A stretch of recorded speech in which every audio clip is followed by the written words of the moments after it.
over the last several years, I've invested more and more time and energy in service learning. And so maybe 3 of the 6 courses I teach a year will have some sort of a component of going out into the community, working in a soup kitchen, working in a shelter at a hostel, with runaway teenagers, with disadvantaged children. Why? Because compassion is a pretty meaningless concept if it's simply a concept. And sacrifice means almost nothing to folks nowadays, young people nowadays. The word sacrifice is an empty concept. They have no experience of it.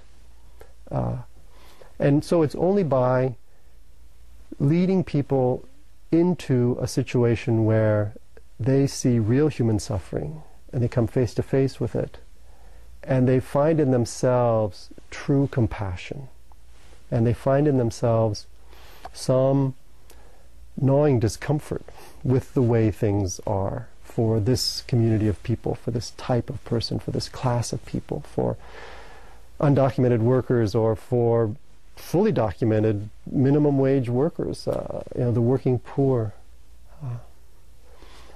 Service learning has become, I think, an invaluable tool for me to lead students to discovery of some of the core questions of the religious project. So for me, the classroom, the walls of the classroom have become more and more transparent. I live in the dorms, and I teach the students that I live with. We have these residential learning communities. I understand at Fairfield you're doing something similar.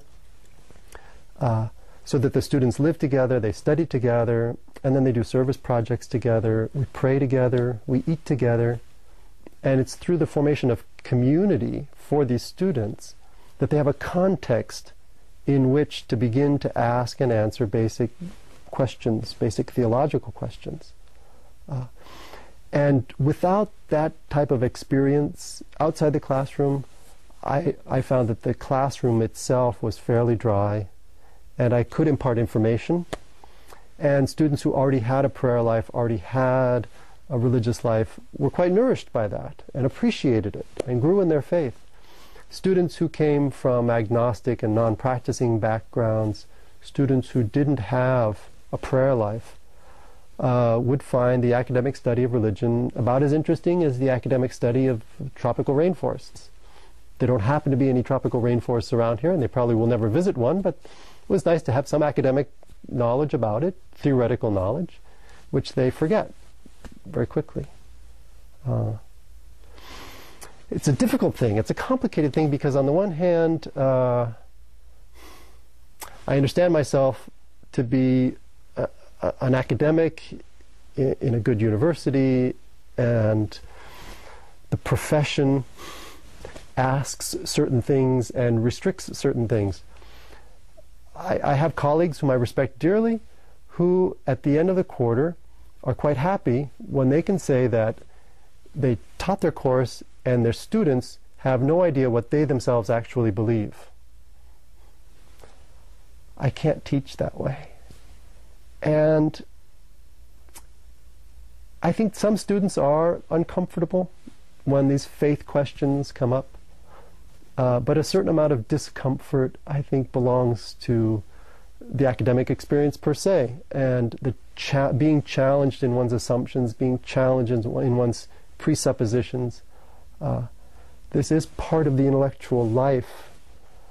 When it touches questions of God and the world, people are all the more defensive or all the more vulnerable, but they also are all the more thirsty. You know,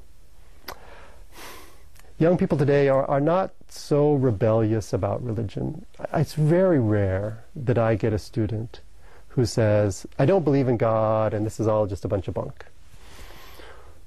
Much more common is, I am not a member of a church and I'm not sure what religion is correct, but I am a spiritual person. I'm open to the idea of the infinite. I'm searching. I'm hungry. Personally, I'd much rather deal with a student who has this attitude than one who says, I am a committed Catholic and I know all my saints and all my feast days and all. Say, well, you know more than I do. But the type of radical honesty and existential hunger for God, I find quite common among young people. But glib answers and textbook answers and clear formulaic answers to these questions are not sufficient. They don't grab them. It has to rather be a voyage into complexity and ambiguity and suffering and compassion.